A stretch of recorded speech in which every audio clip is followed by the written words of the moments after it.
Hey, I'm looking for Fred Rogers. In here.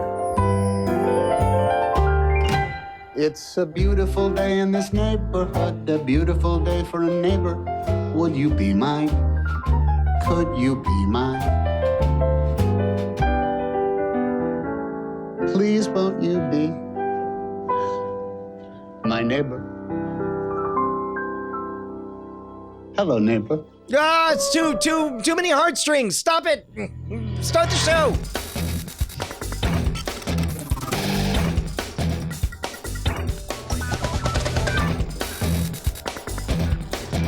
Welcome to Cordkillers, the show about watching the stuff you love, when you want, where you want, however you want. I am not Tom Hanks or Fred Rogers. I am Tom Merritt. Yeah, man, I'm Brian Brushwood, and more importantly, 8bit_XD in the chat. He just writes the end of this trailer. ... It really is. If you haven't seen it, go check out the trailer for the Fred Rogers biopic. Yeah, A Beautiful Day in the Neighborhood coming from Sony this November. Is it just going to be a retread of everything, or what? It ends on a very sweet note, by the way. Everybody should watch it. Yeah, apparently it talks about Fred's relationship with ex-magazine writer Tom Junod, the real life story. So, that's wonderful. I actually don't know their relationship because I didn't see the documentary from last year. I don't think they did anything I did watch the documentary. The documentary is fantastic. Was it? But there was no relation. It was just about Fred Rogers, which is why I was wondering what this story would be about. So I think it's about their friend. I think that's like the big narrative conceit is they were neighbors, right? Something like that. I mean, everybody's his neighbor. But I will say, highly recommended. Go watch that documentary. It's fantastic. And Bryce and I were talking before the show. It's really hard for you not to see Tom Hanks anytime, right? He is so Tom Hanks. And watching this trailer, I was like, that's a damn good Fred Rogers. I'd still find myself going back to go, but that's Tom Hanks. But it's really, really good Fred Rogers if you can get yourself to stop seeing Tom Hanks. And the guy who plays the reporter is from The Americans, so I kept wanting to warn Fred Rogers that it was a Russian spy. No, that's amazing, man. All of that. Hey, man, big week. We get a lot of exciting speculation to do. Yeah, man, we're going to talk about a lot of the things, not all of the things, but a lot of the things that came out at Comic-Con, starting with the Marvel stuff in our primary target.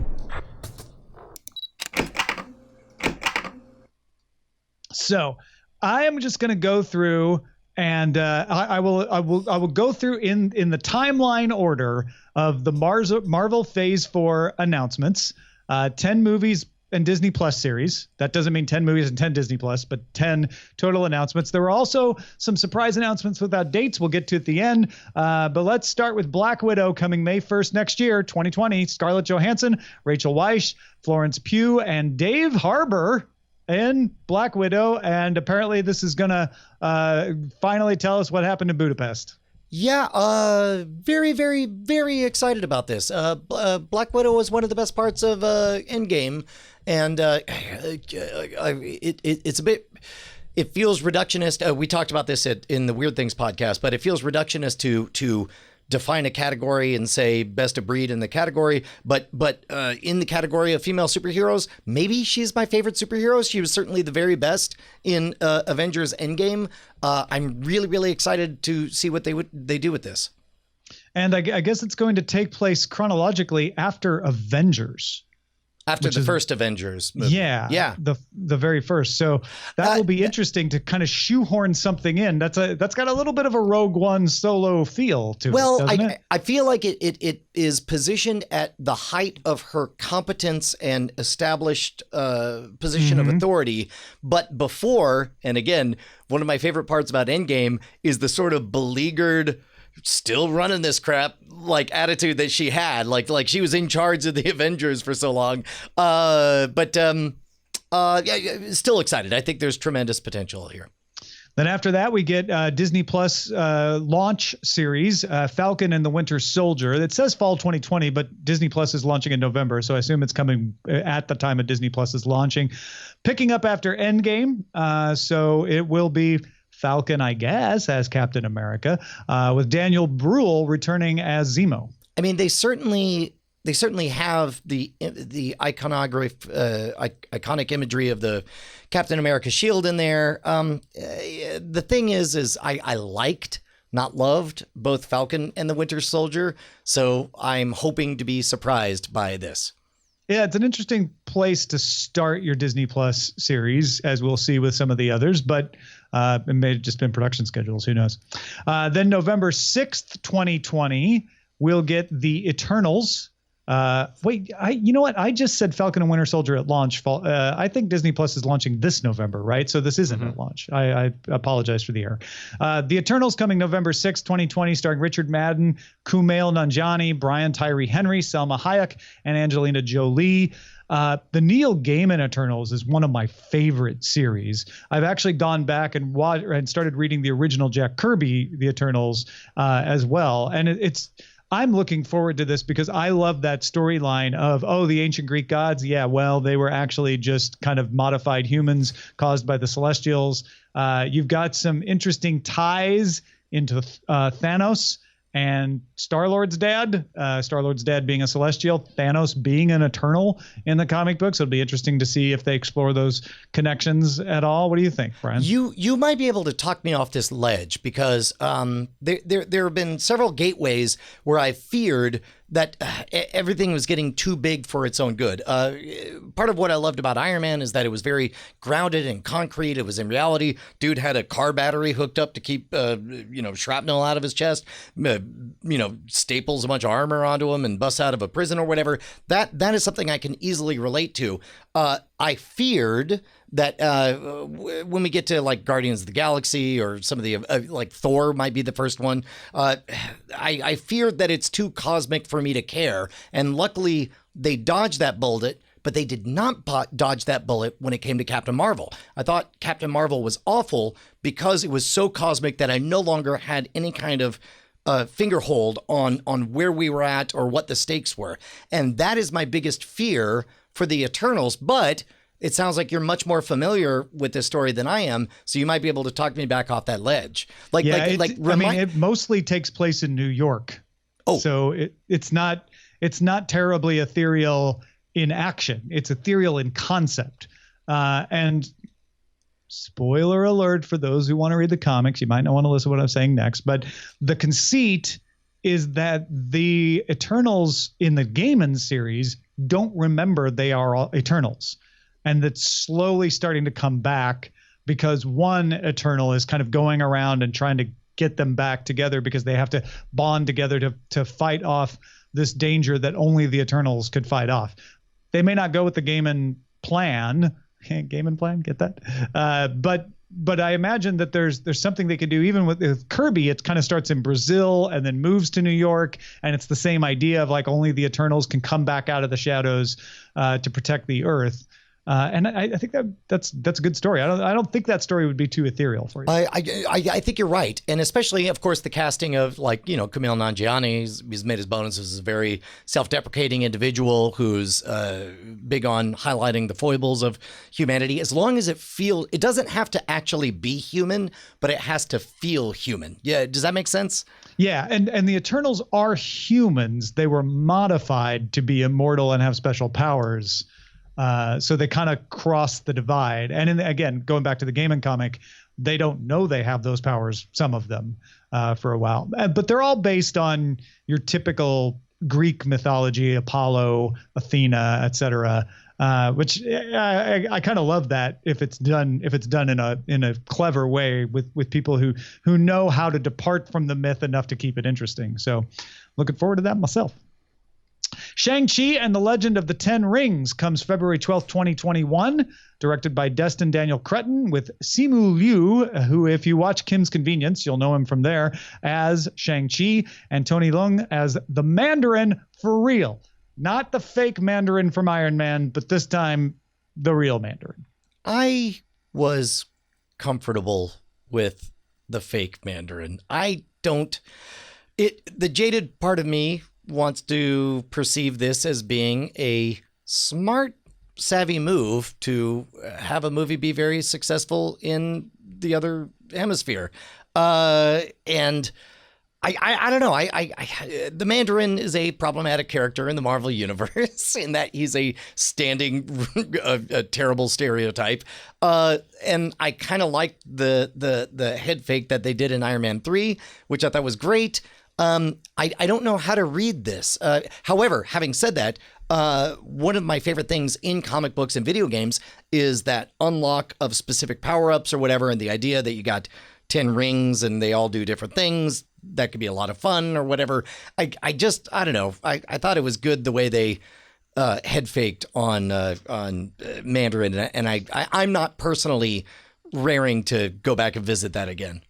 Yeah, I'm not invested in the Mandarin character from the comics at all. So to me, it sounds cool that instead of having Ben Kingsley playing this character, or instead of having Iron Fist doing the martial arts, maybe we actually, have a Chinese story from China. I know that my wife, who's Asian, is very excited about that idea. And she's also a fan of the wuxia genre out of China that comes out of mainland China, but also Hong Kong and Taiwan. And it does seem like they want to do like a really good wuxia movie, which I think could blow your socks off. I mean, Crouching Tiger, Hidden Dragon was the first that our hemisphere was really exposed broadly to that kind of movie making. And that was 20 years plus, right? So if you look at Marvel as like, oh, they take superheroes, match them up with genres and make a genre movie, I think that's what we're headed for. Yeah, and in that regard, I think it's important to remind everybody that it's like I'm speaking with two voices. One voice is for all of humanity. I love all of the cross-pollination we can get as far as storytelling. The closer we feel to all cultures, blah, blah, blah, is great. But as a Marvel fan, I was already satisfied with our first treatment of the Mandarin. So it's the retread that has me a little bit like, eh. WandaVision coming spring 2021. It will lead right into Doctor Strange 2. And in fact, spoiler, Scarlet Witch is in Doctor Strange 2. And will star Teyonah Parris playing an adult Monica Rambeau. Monica Rambeau was the young girl in Captain Marvel. That's cool. I don't know what to expect from that. I was never super in love with the relationship between Scarlet Witch and Vision. Well, you're going to love the relationship between Scarlet Witch and Monica Rambeau. Apparently. I don't know. Okay. I have no idea what to think about this other than like, oh, well, it'll be an important story to follow to lead into Doctor Strange and the Multiverse of Madness, which comes out May 7th, 2021, directed by Scott Derrickson and described as a horror film. As I mentioned, Elizabeth Olsen as Scarlet Witch will be in it. And they say they want to scare people with this. I think this is a terrible name, but the Multiverse of Madness. Yeah, right. It's a ride at Universal Orlando. Come on. It's a total carnival ride. Right. But we talked about this on Weird Things as well. They've already kind of dipped their toes in sort of that going insane, looking at the immenseness of infinity. And if they can lean farther into that Lovecraftian imagery, I think this could be really, really good. I assume the positive outcome here is that I end up seeing this movie and say, oh, now I get it. Doctor Strange and the Multiverse of Madness is supposed to sound like a carnival ride because it's so much the opposite or something like that. So we'll see. I don't know about that. All right. Loki comes to Disney Plus spring 2021. It will be a series about, we guessed right, what happens to Loki after he escapes with the Tesseract in 2012. Hands down, the single property I'm most excited about for the whole thing. It's freaking prediction. It's going to be Sliders in Marvel alternate timelines. It's going to be great. We have a protagonist who is not obligated to do the right thing. He, in fact, we expect him to. We're happy when he does the right thing, but we don't expect him to. He's in a sideways timeline where anything can go. I want to see him jump through time. I want to see him helping out Hitler and then foiling Hitler and then hanging out with Saddam Hussein and then inventing windows. More Voyagers, where he travels through that timelines time stream rather than sliders, which goes between a bunch of alternate universes. I mean, you know what? Why choose? Why couldn't he do? Why not both? The only reason why not both is because What If comes summer 2021, which is an entire series dedicated to alternate timelines. But yeah, I mean, you could still have Loki going through alternate timelines too. Jeffrey Wright has been cast as the Watcher, who will narrate the What If episodes. And if you don't know the What If series, basically it says, hey, let's just throw out canon and come up with fun ideas. So here's the weird part is I believe somewhere in one of these articles, it was said that the What If franchise will be officially part of the Marvel canon, which opens up an interesting possibility. We were speculating about this earlier. What if ... part of the things we're headed towards is a Secret Wars movie down the road. And what if that Secret Wars version movie took characters not from just the canonical timeline, but from all timelines? In which case, what if ... 5 years from now we have a movie where Old Man Logan shows up and Tony Stark from an alternate timeline where he's still alive shows up? Like oh my God, how amazing would that be? Yeah, and if this goes off like gangbusters, that becomes possible for sure. I mean, it's already possible, becomes more possible. Yeah. And then that is a Disney Plus series, as is Hawkeye, coming fall 2021, which will explore his time as Ronin, which sort of is where he is when we meet him in Endgame. Can we talk about that font and how it looks like it's a sitcom? Supposedly, this is the it's font an overworked dad. Supposedly, this is the font that they used in one of the more recent Hawkeye series. Huh. Okay. This is the same text. So straight from the comic. Okay. Right. That's my. All right. Yeah. All right. Sure. Could be great. Could be boring. I can't tell. Is Jeremy Renner going to sing in this? Because it would be great if he sang. I hope he pitches me some real estate. And then finally, Thor. Finally, as far as ones having dates, Thor: Love and Thunder, coming November 5th, 2021, directed by Taika Waititi, starring Natalie Portman as Thor, Chris Hemsworth as Thor also, and Tessa Thompson as Valkyrie, based on the series The Mighty Thor by Jason Aaron. Man, I'm so sorry. I stopped listening after you said Taika Waititi. Because I'm busy buying my ticket right now. How do I buy? Can I put a what was it called in the markets when you put a stop order? A hold option. Yeah, a hold option on the Thor: Love and Thunder. Thank you. But I'm happy Natalie Portman is coming back. I am not shocked that they're doing a female Thor, but I wasn't convinced that it would be her. I thought, well, they probably won't be able to get her, so they'll do some spin where it'll be an alternate version of her, or somebody else will be not her, but it's going to be Natalie Portman, so that's good. I'm excited. Natalie Portman is supremely talented. She's been woefully underutilized for the last several movies. So if I assume that this is sort of an all-in decision, and because when she gives herself over to a role, she's extraordinary. And she was, do you think she was underutilized in the first two Thor movies, or are you just talking about Avengers stuff? First movie, she was establishing the character. Second movie, I don't know. It's like I watched it twice and I still don't really see why I would care one way or the other. Certainly it's, why was she... I think she must have a great agent for whatever happened during Endgame. Yeah, right. However they wedged her in there for 30 seconds and then managed to get her like third billing in the credits. Good agent. And then stuff that was announced that doesn't have a date attached to it. We will get a version of Blade starring Mahershala Ali, Oscar-winning Mahershala Ali. I don't know what to think about this. Part of me wants to go back and revisit the original Blade to see if it's good or not. I don't know. I think it's an inspired choice. There are lots of other pieces that don't involve Mahershala Ali, obviously, that have to come together to make it good. But I love everything he's ever done. Which makes me think, well, this must be good. He must think it's going to be good, or I don't think he would have agreed to do it. Yeah. This could be the first exception to that rule. Don't get me wrong. Well, and speaking of agreeing to do it, I think the rumor out there is that he asked to do it. Is that he really talked to Feige and said, "Hey, let's do Blade." Yeah, I guess to contextualize my skepticism, Blade was a good movie to me, in spite of the fact that it's a vampire hunting film, not because of it. So now, starting a new franchise and knowing only that it's about a dude who kills vampires, I am back to my default skepticism of whether or not I'll be interested.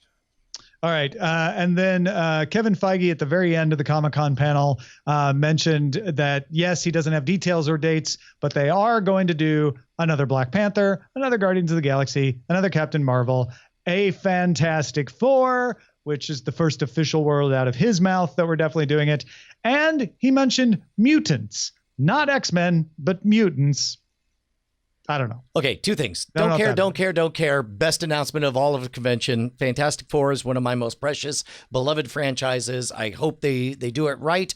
We've speculated on the air that, in my opinion, the best way to do it would be to start with a Doom movie and then reveal the Fantastic Four, or at least set Fantastic Four as a period piece, and then have them, get trapped in space-time and go to modern day. That would be great. But oh, doggone it. What was the last one that you just said? Mutants. He said, mutants. I don't have time to talk about Fantastic Four or mutants. Right. So the mutants thing, we talked about this on this show, that there's a possibility that they could just follow the exact same playbook that they did with the Avengers, a bunch of solo mutant movies, and then ending with the reforming of the X-Men. Yeah. Do you feel like that is a step in that direction, or no? It could mean that, and if it does mean that, I love it. I potentially love it, obviously. I think that'd be a great way to go, rather than saying, because as soon as you put X-Men, suddenly everybody thinks about the past two casts of X-Men.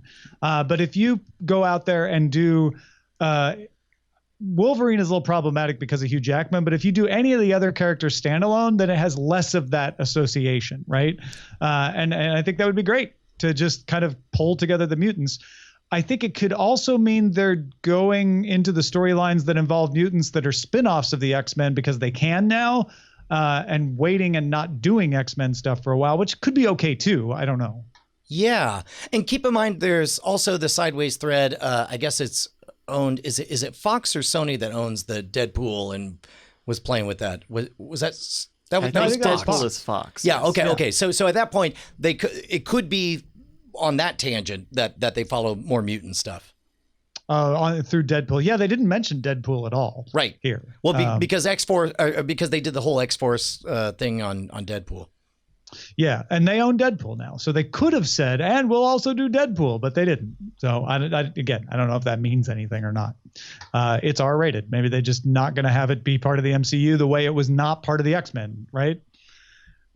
Anyway, we'll find out more at D23, which is happening in Anaheim, California, August 23rd through the 25th. I'm sure there will be more Disney-related Marvel announcements at that point. Probably trailers and casting announcements would be my guess. They've laid out the entire schedule here. Right on. Hey, man, is now a good time to remind everybody that if they want to support our show, if they want to keep us loud, live, and independent, they should head on over to patreon.com/Cordkillers. It is a perfect time for that, because while we're talking about it, you have time to do it, right? So pull to the side of the road, stop your run for a second, pull out your phone, patreon.com/Cordkillers, tappity tap, and you're supporting the show and making our lives better with virtually no impact on you. Yeah, dude, you will never notice it on your credit card statement. Your latte is going to be more expensive than you supporting our show for only $1 an episode. Also, by the way, as you guys know, we're building more production facilities, kind of out of money. Now's a really good time to become a boss. Patreon.com/Cordkillers. Let's talk about how to watch.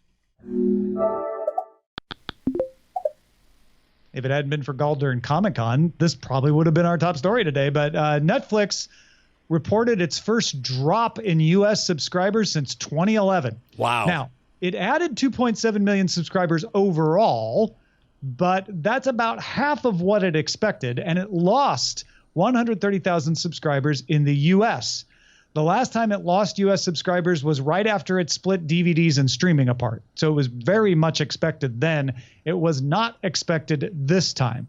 The company noted that it saw it missed its forecast by wider margins in areas where it increased prices, including the United States, obviously. But Netflix said, in addition to the price increase, it also doesn't believe its original content in Q2 was driving as much growth as Netflix anticipated. For next quarter, Netflix says we're going to add 7 million subscribers worldwide. We'll add 800,000 in the US. Everything will go back to normal. Now, there's a few other ideas about what's going on with Netflix, but before we get to them, let's look at the idea that it was the lineup. The hits in Q2, which Netflix actually gave out numbers again. Dead to Me had 30 million streams. When They See Us, the Ava DuVernay film, 25 million. The Perfect Date, 48 million. And Always Be My Maybe, 32 million. In this upcoming quarter, which has already started, you've got Stranger Things Season 3, Orange is the New Black, Ozark Season 3, Comedians in Cars Getting Coffee, The Dark Crystal Age of Resistance, as well as comedy specials from Aziz Ansari, Whitney Cummings, and Katherine Ryan, with original films on tap for later in 2019, including The Irishman from Martin Scorsese and the movie Six Underground, directed by Michael Bay, starring Ryan Reynolds. So yeah, Q2, Q3 do not compare as far as the quality of the content. So not mentioned in any of this is do you feel like at any level, we'd previously talked about the importance of them having Friends in the catalog and The Office in the catalog, those blue chip rewatches. I'm not seeing any mention about. Do you think that has anything to do with this? Netflix actually did say that its customers spend when it drops catalog content from third parties, which it's done many times. Sure, dropping Stars, dropping Disney stuff, that it sees its members shift to other content. It doesn't usually see catalog content drops cause drops in subscriptions. Also, they haven't dropped all of the things that people are mad about them potentially dropping. So you wouldn't see subscription drops from those until they actually drop them, like Friends, for instance. Right. Yeah, same page. I don't know. I know that Netflix probably is going to say that because it sounds good. I think it's true. I think it's one of those like, well, back of the envelope, of course people dropped because they're going to get rid of the Friends and they got rid of The Office. I think that sounds better than it means. I think it's one of those things that doesn't play out in practice because it takes effort to cancel Netflix. And really, if you were only watching Netflix for The Office, you probably would have canceled already because you would have watched The Office and then canceled, right? Well, and keep in mind also, though, that fairly recently we'd covered the story. What did they write? Like $100 million check to keep Friends on there or something ridiculous? Yeah, to extend it for a year. Yeah. And I'm sure that they... that makes sense because they're like, yeah, we may not lose that many subscriptions, but certainly isn't going to hurt. So I think it's a red herring. And I think it always has been a red herring. Netflix was going to die when it lost Stars. Netflix was going to die when it lost the CW. Netflix was going to die until it got the CW back later. Like there's always something it's losing, but it's always its biggest value proposition is the big show like Stranger Things that's going on. And it looks like it's going to continue to do well with that. Whether it does as well as it thinks with 800,000 gained subscribers in the U.S., I don't know. That may be different. But you got Martin Scorsese, you got Jerry Seinfeld. Like you're making much more compelling new content. And as we all know, it's not the syndicated channel that does well in the ratings because it's got the back catalog. It's the people that are making the new stuff. So, separate question. Where are we at in this new world where Netflix loves to tout its own numbers? Like knowing that, like... Nielsen numbers are a bit different because they're independent third party. They're doing their best to figure out. But like, do we just take Netflix at their word? And why are they telling us this? Well, yeah. I mean, I guess we have to take them at their word. There's no way to audit it, right? I mean, there are lots of independent estimates out there, but Netflix always says those are wrong, and they very well might be.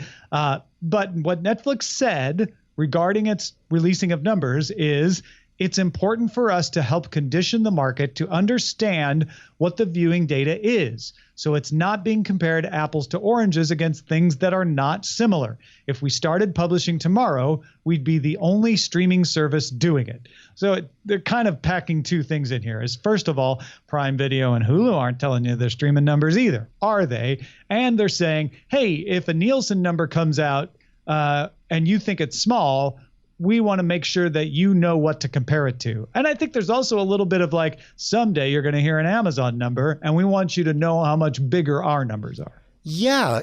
Beatmaster80 says only mentioning numbers of shows that do well is kind of shady. That's actually a good point. I actually wonder if Netflix wouldn't be doing itself a favor to give accurate numbers on stuff that's not doing well. And they could even pat themselves on the back that says, congratulations, Voltron. Despite only getting 130,000 views this month, we're renewing you for a 5th season. It feels, I don't think that works. I think really? I think all that ends up is people hear 100. It only got 130,000. And if their point is to have viewing data out for a comparison, they don't want those low numbers out there, right? They want their best stuff.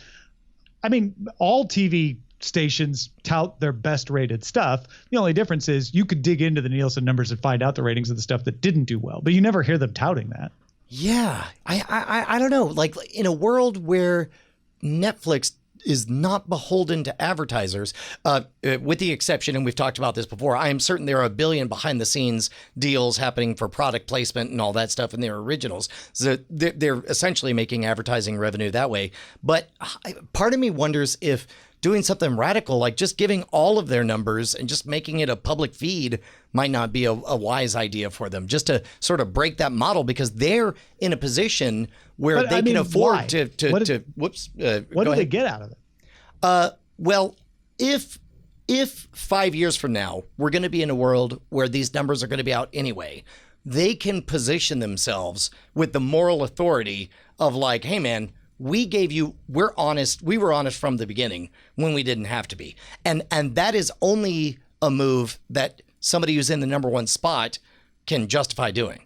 I just don't think that many people are interested. I mean, yes, we are interested. People in the industry are interested. I just don't think it matters. And suddenly a small number will blow up and a bunch of people who weren't interested in the numbers will know them. I kind of think Netflix is right to be like, yeah, nobody really cares what our numbers are except for you reporters, but we think that there's a good reason to give these numbers out because it's showing where we've been so that when numbers come out in the future, you can compare them. But showing all the numbers, I don't think it impresses that many people. I don't think it brings them much good. Yeah, I guess maybe this is the magician in me, but I feel like if you're gonna have some amount of the curtain there, then just pull the curtain all the way closed. And instead, like I think they were in a stronger position by saying like, yeah, we don't do numbers. We're Netflix. We're freaking awesome. Get bent. You know, like I feel like that was a better branding position than where they're at now. We talked about Netflix doing those like top 10 lists in England. And I think that from a consumer standpoint is more interesting. Yeah. And a usability thing, like just so you know, like where everybody else is watching, so that you can give them a taste. Yeah, right. It's like it's a new discovery tool. I think if I knew all the numbers, I wouldn't really care because it would just be so many programs. But if I do see, oh, this month these are the top 10 things, then suddenly it's been data curated for me, and it's like a soft feature, right? It's like, okay, this is a new reason to look over here. So I wonder if maybe that's just it, is that, they don't need to report to advertisers. That leads very nicely into something I found on MarketWatch as a potential explanation for Netflix's downturn that Netflix didn't say, which is Nielsen found that if video streaming subscribers don't know what to watch, they're twice as likely to tune into a broadcast television channel, 58% of them do this, than browse through the menus of their streaming service. Oh my gosh. If they just go like, I don't know what to watch right now. I'm looking at this menu. I don't want to stream through it. I'll just see what's on TV, right? 100% absolutely agree with this. 44% of polled viewers said they would scan through television channels to decide what to watch, while 26% say they watch shows recommended by their subscription service. So a show that Netflix says, we know you want to watch this, not as often chosen as I'm looking through the guide. That looks good. The preference is stronger in the 35 to 49-year-old demographic compared to viewers between the ages of 18 and 34, which may imply that there's some, like, I grew up this way, I'm more comfortable with the guide kind of way. But there's also the idea that if something is just on in front of you, you're more likely to settle in and go, yeah, okay, this is fine, than if you have to take the action of pressing play to see if it trips your trigger. Yeah, dude, it's the trolley problem for your attention, where it's like nobody wants the responsibility of being the one to decide for future you for the next hour that this is where. And to be honest, and like we talked about Quibi last week, I think Quibi reduces the cost of that trolley problem where it's like, okay, I understand it's a movie, but I only have to watch 9 minutes of it. So future me can suck it up and watch the first 9 minutes of this. And then if I don't like it, I'll be out.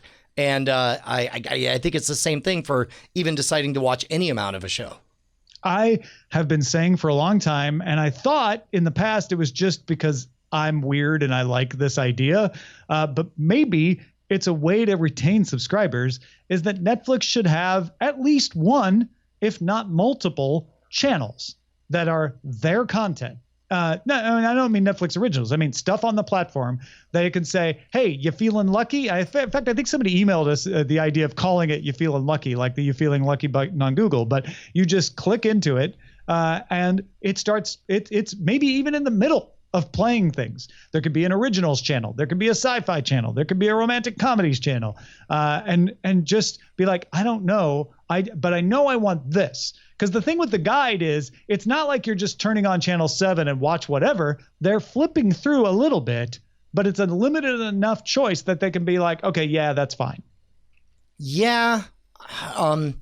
Unfortunately, I perceive that we're just around the corner from AIs being smart enough to not only know, look, we already know what you want to watch, even if you don't know what you want to watch.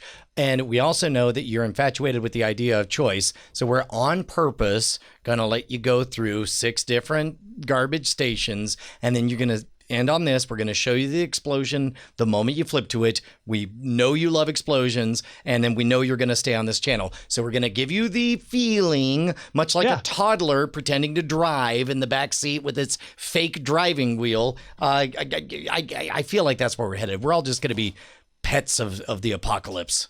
Yes. That sounds great. I love that. We'll make great pets. It was an awesome song. It's a way to live. No, I mean, I don't want to be a pet of the apocalypse, but I think we could probably strike a difference somewhere in the middle between becoming pets of the AI apocalypse and having an AI that does give me like 6 channels that are full of stuff I want to watch.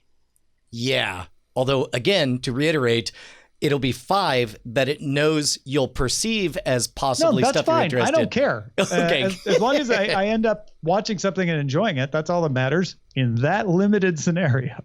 There you go. All right, let's talk about what to watch in Under Surveillance. Not like this, Terry. It's all about location. Under surveillance. Hulu released season 4 of Veronica Mars early with all the episodes. Very un-Hulu-like of them to give you all the episodes at once. But there they are this weekend. They're like, hey, guess what, everybody at Comic-Con? We're just going to give you all the episodes. And in fact, we're giving everybody who subscribes to Hulu all the episodes of season 4 of Veronica Mars. Is that a good sign? Is that the kind of move you make when you know you have a awesome property that everybody's excited about? Yeah. No, because that makes people even more excited. Oh my gosh, I've been waiting for this and they gave it to me early. It's like when they announced that Avengers would come out early, Infinity War, remember? Yeah. They did the same thing. Like, you guys want Infinity War early? It's that kind of move. Do we know how it's being received just yet? Everybody hates the end. Oh, really? Yeah. Everybody loved it until the end. And there's an ending, and I watched it. I'm not a Veronica Mars fan. I haven't seen even all of the episodes of this season, but I watched the finale with my wife, who's a huge Veronica Mars fan. And I'm like, oh, they didn't want that thing to happen. Okay, I get why they're mad. All right. Well, good on them. Yeah. Titans Season 2 will premiere on DC Universe September 6th. If you're excited about Titans coming back, guess what? It's coming back. Full-length trailer came out for HBO's Watchmen, coming this fall. Did you get to catch that one? I did. And Tom, I think I love it. I think it is. And again, I can't vouch for it. I haven't seen anything, but it seems to me like they're doing some really smart commentary on our current political, just as the original Watchmen was took the gestalt of us being on the brink of nuclear war and cranked up the contrast to 11. I feel like that's what's happening with everything from the Black Lives Matters, Blue Lives Matters to the Trump ecosystem.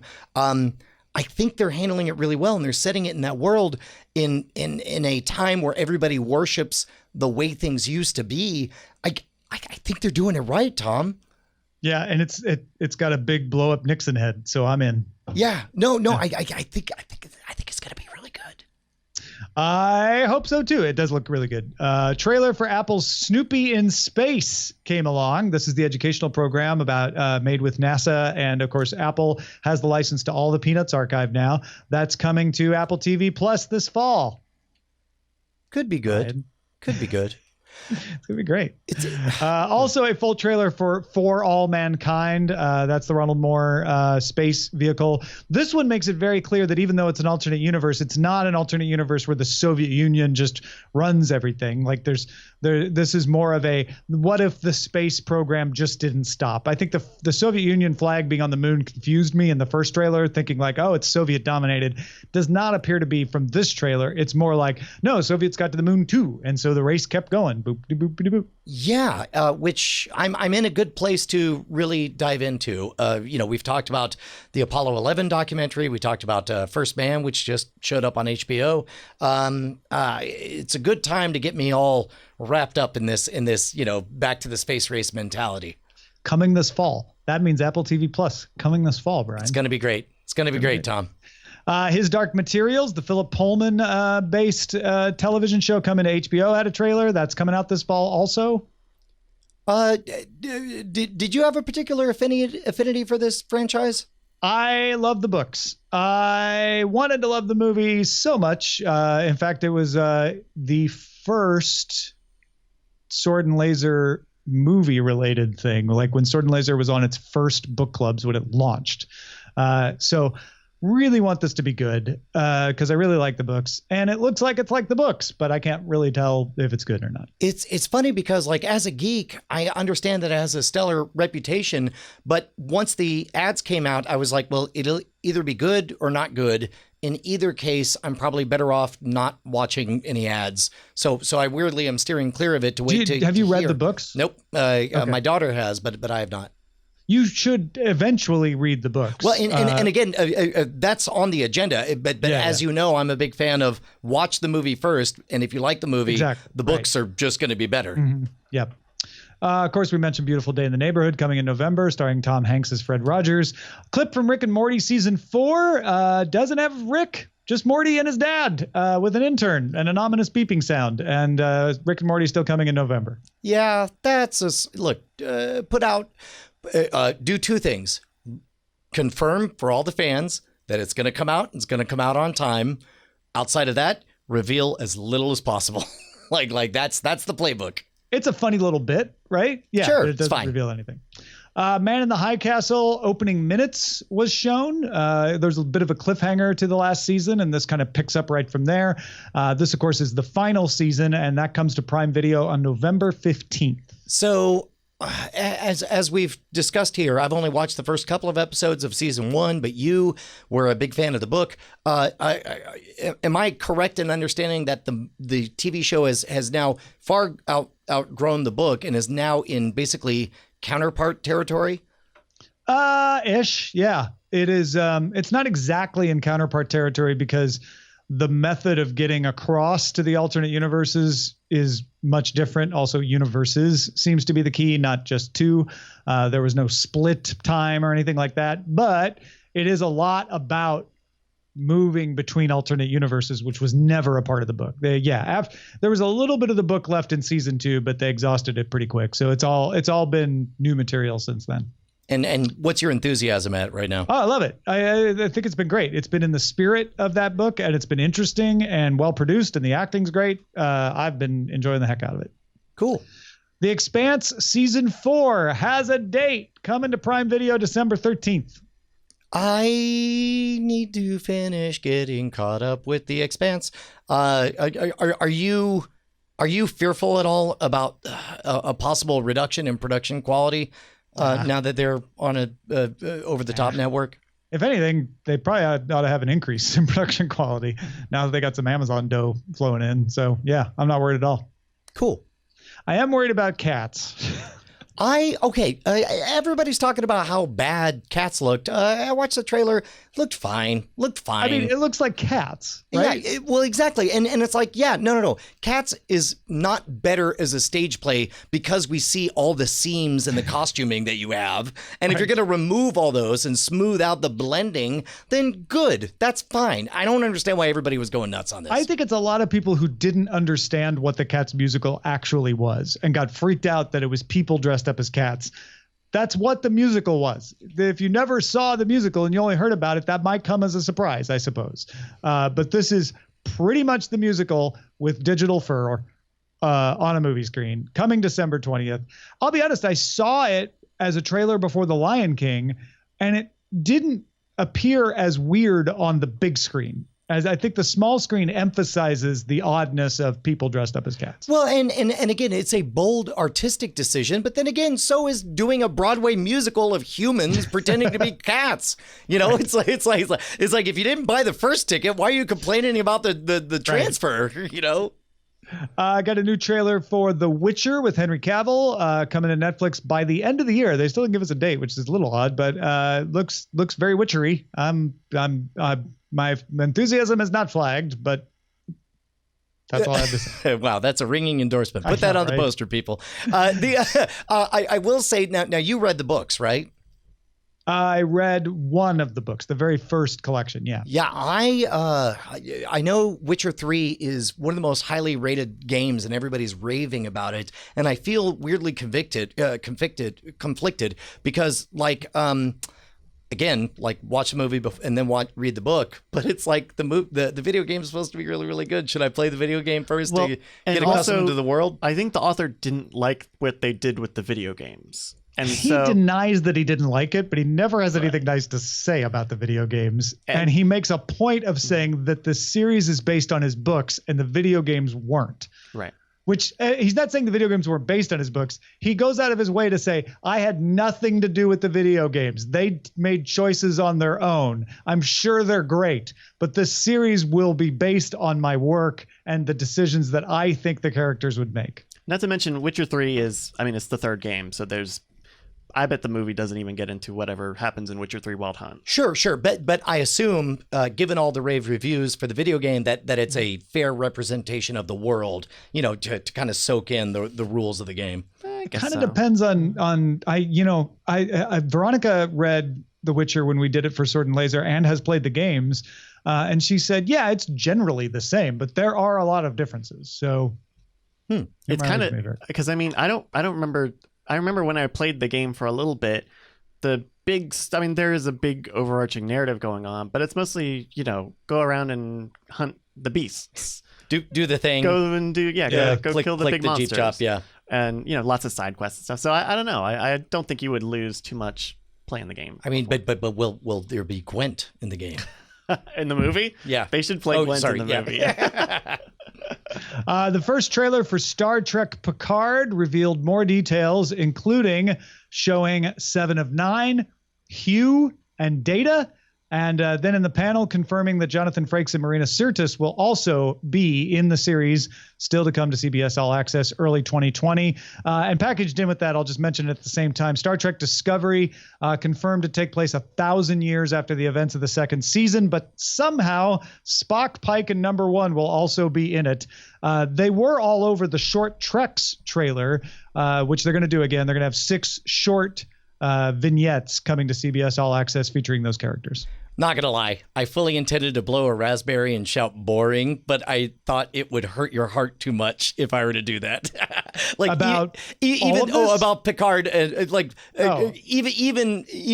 as a joke, I couldn't do that to you. Because did you like the trailer? Do you not loved care about it? It was great. It was great. Are you kidding me? It did give a little bit of credence to my theory that it's going to be True Detective season 3, because there's that opening line of like, do you remember, have you ever been outside of yourself? Or I forget how they phrased it. But everything about it sounds fantastic. It looks amazing.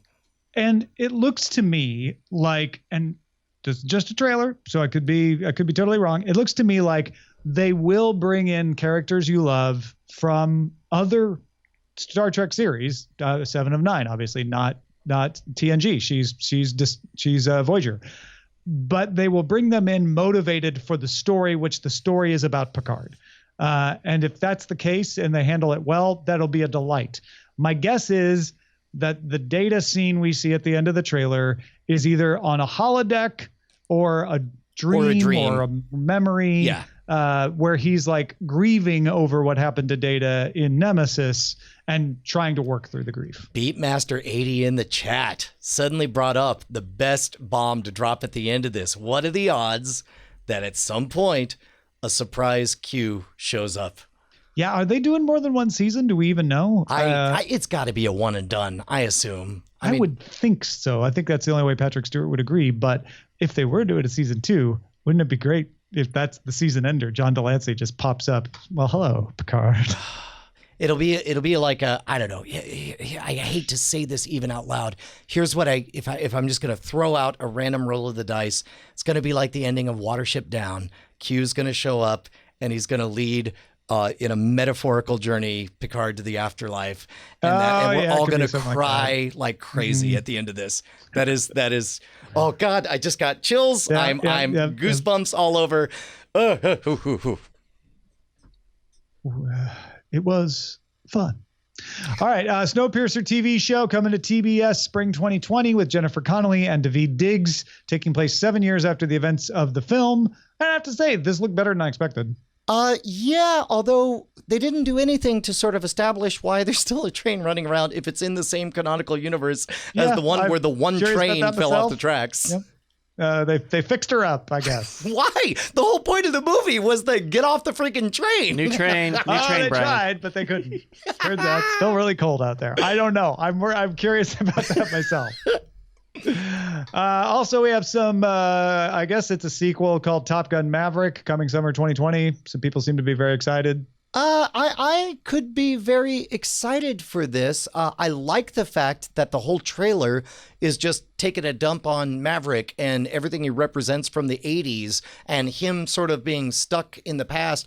Why are you still around? Also, why do you look so much younger than me is what I imagined he would also be saying. Yeah, and he goes, two things, Scientology and CG editing. But I don't know. I'm optimistic. I mean, look. Just to be clear, Top Gun fans, I was joking when I was acting dismissive of this. As you may know, if you listen to It's a Thing with myself and Molly Wood, many of my friends very excited about this movie.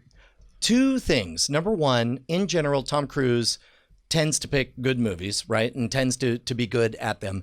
Number two, those shots on the I would not be surprised if we find out that he full on piloted a jet fighter and did all that stuff. Eileen and I were saying the same thing. We're like, he is in that fighter. Yeah. Whether he's actually piloting it or not, I don't know. But instead, that is not a soundstage green screen, and because that's the kind of thing he does now. Yep. Like he does that for all the MI5 or the Mission Impossible movies. Not all five, but all the Mission Impossible movies. He does his stunts now. It's a thing that he wants to insist that he does. The Orville season 3 will be a Hulu exclusive in late 2020. Yay for that show. Boo for my hope that it would have so many seasons and be so successful that I could unambiguously decide to dive into it. But instead, like it's sort of like with TV shows, you have the opportunity to become a fan after they become world champions, and that's what I was hoping the Orville would do. But instead, it sounds like it's just surviving. Let me give you some hope for that, because first of all, I don't think we're in a world where going from broadcast to streaming is a demotion. It's a lateral move. Yeah, but broadcast prime time to Hulu, I perceive as a drop. But it's also sci-fi. It's also science fiction, which also infamously does weird on broadcast. It's moving from Fox-owned Fox broadcast channel, not owned by Disney. Different company owns the broadcast channel to Disney-owned Hulu. And I think that has more to do with it than the popularity. Suddenly, Fox, which only owns the Fox broadcast channel, was looking at how much money they would get from the Orville and going, wow, we're not getting the residuals anymore. We're not getting any money for this thing, running elsewhere because we don't own Hulu.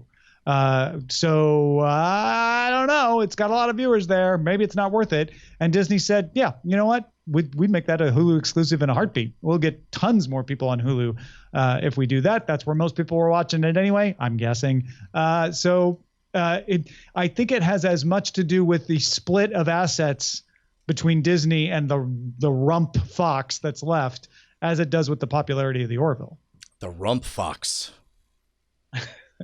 Sounds like a character from older Disney animated movie. Vivid Video. Doom Patrol will get a second season on DC Universe, but will also appear on HBO Max in 2020. Yeah, that's outside of my orbit, so I don't know nothing about Doom Patrol. Hopefully I don't know it's anything great. about Doom Patrol either, but interesting that they're taking this DC Universe show and putting its back catalog and new episodes on the new HBO Max service. Also, it's the first time I've seen will appear on HBO Max and been like, oh, so it's coming to HBO. Well, that's kind of, oh, right. HBO Max. Dude, Yeah. get used to that idea. The HBO brand is about to be garbage. It's about to be nothing, I don't. man. I had the opposite reaction of like, oh, Doom Patrol's getting an upgrade. It's going to HBO. Really?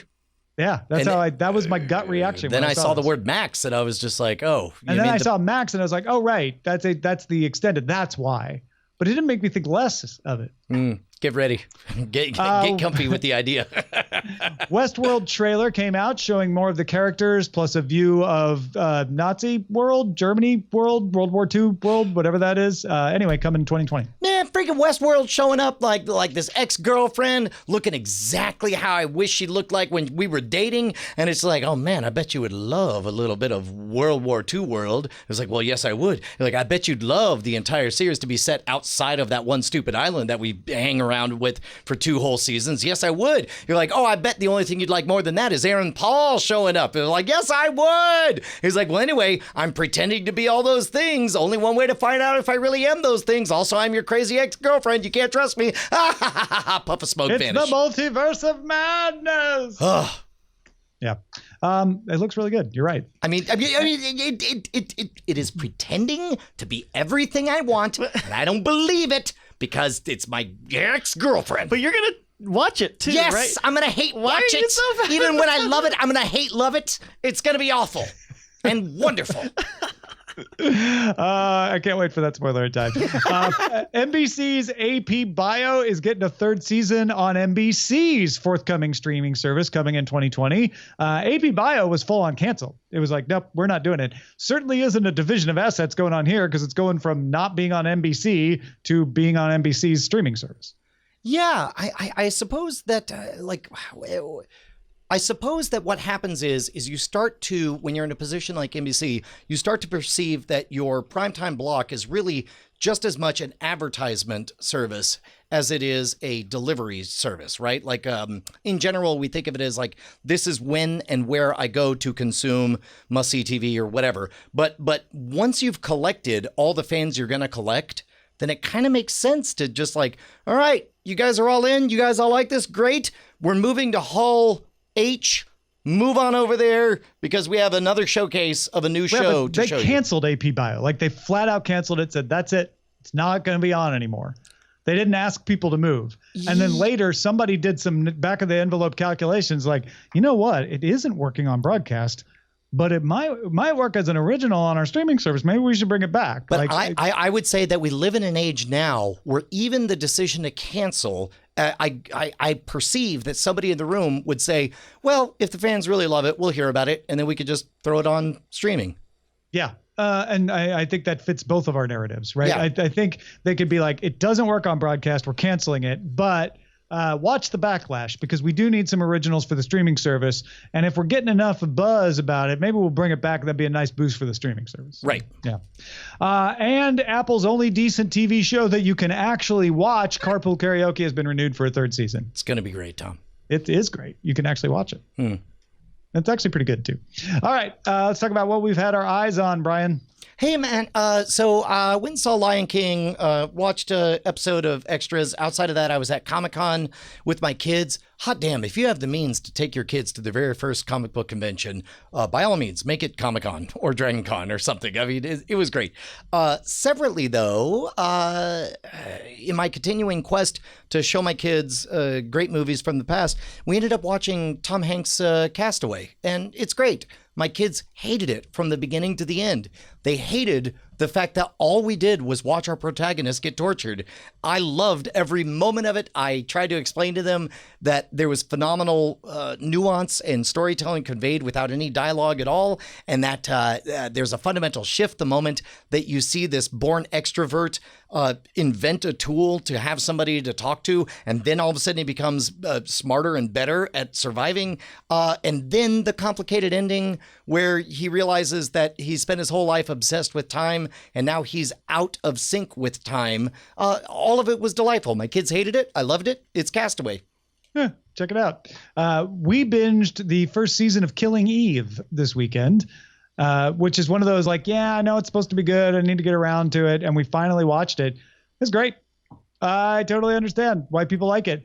It is not must watch in the sense that it's doing anything new.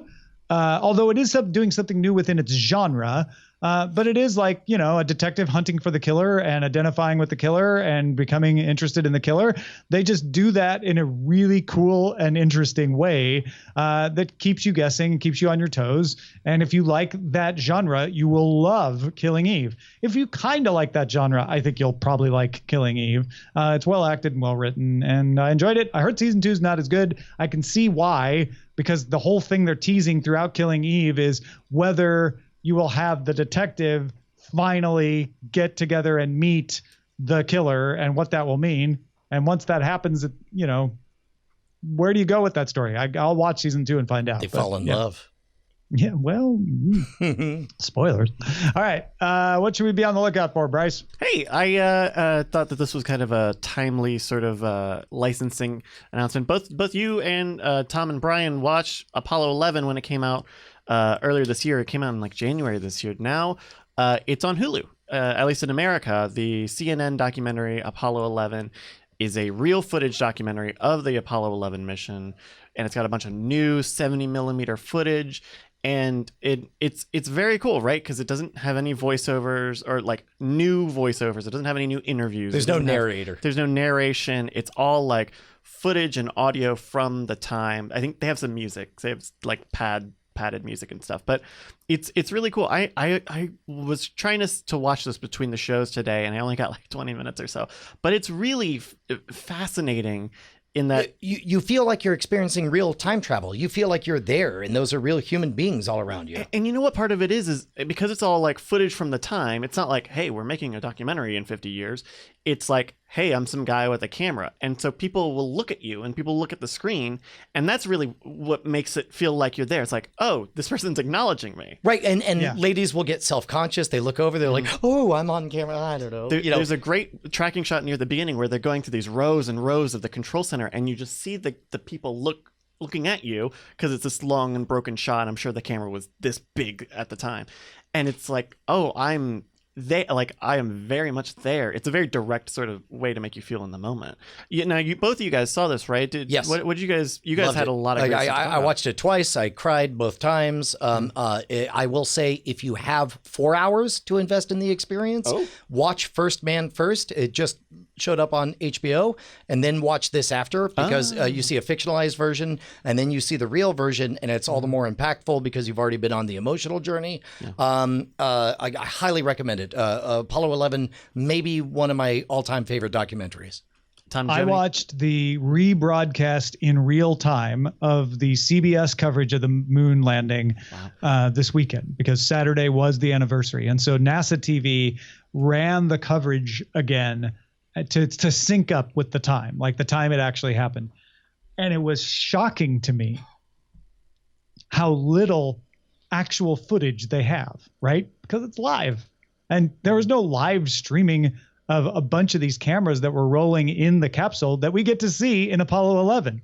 So you get to see in Apollo 11 a view of the moon landing that essentially has never been seen before, because the live coverage didn't have live shots of everything. It got one live shot of the important part where Neil Armstrong comes out, and you get a few other live shots, but most of the time you're seeing simulations of the landing. The documentaries that came later did all these things that cut things up and put in narration to try to show you the most important moments. What I love about Apollo 11 is exactly what your guys are talking about. You see everything. It's not narrated. It's real footage. You get to see stuff that would have hit the cutting room floor in a documentary because, well, that's not interesting. It's a bunch of people looking at the camera. It ruins the shot. Love that stuff. And it is, to my mind, probably the best way of viewing that, even if you lived through it. Yeah. So that's Apollo 11. You want to make sure you find the CNN one. CNN Films and Neon made this. So that's streaming on Hulu in the US. It's also on Sling TV and Fubo, I think, via their on-demand stuff in the US. If you're not in the US, check out Just Watch. They have listings for this stuff, so you can find out where to find it. It's also, they put it on digital distribution back in May. So if you can't stream it, you can probably buy or rent it. If you got something we should be on the lookout for, email us cordkillers@gmail.com. You know what else I watched on Saturday morning? What's that? Apollo 18. Oh, wait, is that the one with like monsters on the moon? Yeah, where they send a secret mission to the moon, and then there's rock monsters, and although that should be next on my list to watch with the 11-year-old is Apollo 13. That'd be a fine experience for my kid. And then see its sequel, Apollo 18. Yes, because you 3 need to watch documentaries: Apollo 11, 13, and 18. Hey Tom, look, I got this problem. You ever have your wallet just be busted? It's like there's just all this money in it, and I don't know how to get rid of it. It drives me nuts. Oh, you can give it to me. I mean, and I don't mean charity. I don't mean I'll give you something back in return. I write things.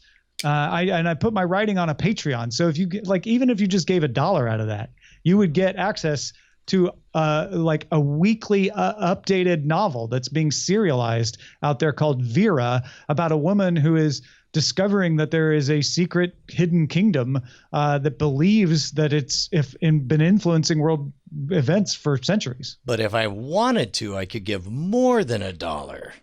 Oh, you could. And then you might be able to get beta reads of my novels before they're even available. Okay, you've sold me. Where do I go? Patreon.com/AceDetect, ACEDTECT is my writing Patreon. And you get all those things and more. I even do little short stories from time to time.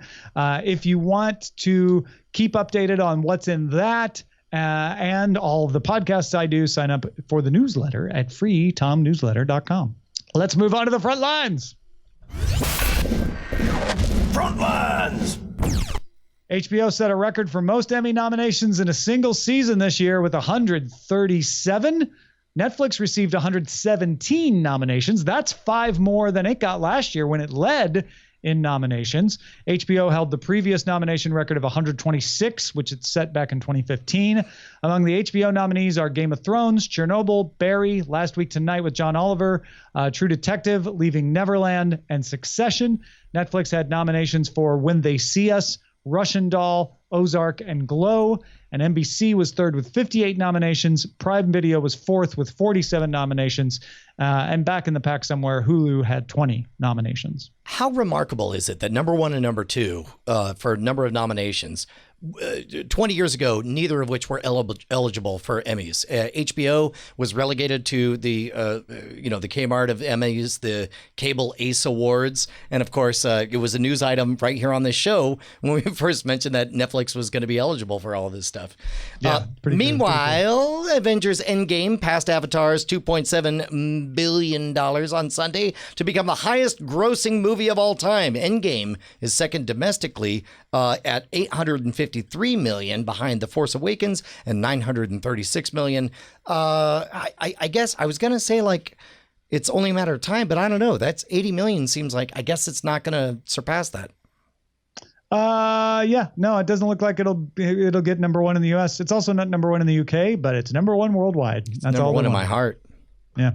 Netflix has purchased the on-demand rights for this year's already completed Eurovision Song Contest, if you want to relive it, as well as video on demand for next year's Eurovision contest. Netflix will not live stream next year's contest, though, leaving the U.S. still without a domestic broadcaster for the live version of Eurovision. Is there an opportunity for somebody like Twitter to step in on this kind of thing? It seems like Twitter would be well positioned to take that over. Yeah, or Amazon, but Amazon isn't going to do it with Netflix as the VOD. So yeah, I mean, Twitter, that'd be a perfect thing for Twitter to do.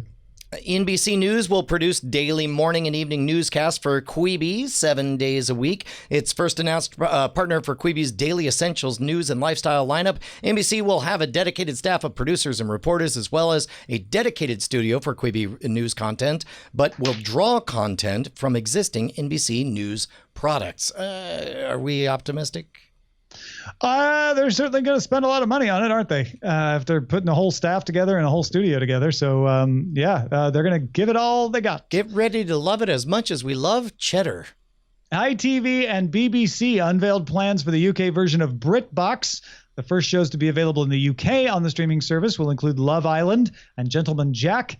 It will be priced at £5.99 a month. And this is a separate product from the BritBox we have here in the US. Okay, so the UK version of a service that fetishizes the UK. So it's a bit like hold on. I mean, don't look at it that way. In the US, they market it as a service that fetishizes the UK because that's how you're going to get subscribers here when in a world with Netflix and Hulu. In the UK, they'll just market it as, here's our Britain television. The television you get here on the box is in BritBox. Enjoy all the best stuff from ITV and BBC in BritBox, available for £5.99. I guess it's the BritBox name that seems curious, because you're right. It's not the content. The content, of course, makes sense. It's the branding. It's like it's as though something in Japan came out called Hooray America, and it was the best of American television, and then it came out in America. That would do very well in America. And it was still called Hooray America. You know? It would do very well, yeah. Exactly. We have a network called USA, Brian. Fair enough. Netflix has edited the suicide scene from season 1 of 13 Reasons Why on the advice of medical experts, including Dr. Christine Moutier, Chief Medical Officer at the American Foundation for Suicide Prevention. Season 1 premiered 2 years ago. Season 3 is about to launch this summer. Reading the tea leaves on this, if you look at the tweets and all that stuff, it looks like basically Netflix said, hey, we'd love to have a third season, but we really have a problem in that it's fairly unambiguous that we kind of, I don't know if the word would be glamorized. Well, we covered it, remember, suicide. when there was pressure on them to edit that end, and they were like, no, we think this is important and it's real, and we've consulted medical professionals. So now they're like, we consulted more medical professionals, and this time we changed our mind. And like, I watched that season. I think if you don't have that explicit shot, or if you, like, it's a very hard thing to watch, but it's also like, hey, this is not real. It's a show, but there's gravity to this, and this is a bad thing with pain and consequences. And I think removing that scene, I haven't seen the edit, but well, I feel like the medical opinion is that yes, for someone who wouldn't commit suicide, it's very off-putting, but for someone who might commit suicide, it's glorification. It's or it's a strategy meeting to make sure that you handle it right. I guess I mean I'm not a doctor. Here's what I suspect it all comes down to is somebody somewhere was able to point to an actuarial study like these are the 37 more deaths that happened as a result of this existing than statistically speaking would have happened did this not exist. And in the face of that, how do you defend it? And so if I were Netflix, I would wilt in that kind of thing. I'm just surprised, especially in a time when it must be doing very well for them to go through all of this rather than to just cancel it. I mean, the last time that they've edited something after the fact was Bird Box, and that was a copyright issue. That was them using, or no, that was a train derailment thing, and that was. It was sensitivity over using real footage of a train derailment that killed real people that they backed out of. So I mean, even basically they want to keep this in their catalog, and they don't feel good about keeping it in their catalog as is. Yeah, I would say in an alternate timeline where there was no third season, there is no reason to do this. But if you intend to continue to make money and somebody somewhere can point to the actual human deaths that happened as a result of the increase of awareness, then it makes sense that you would have to do that. Yeah. All right, let's move on to our dispatches from the front.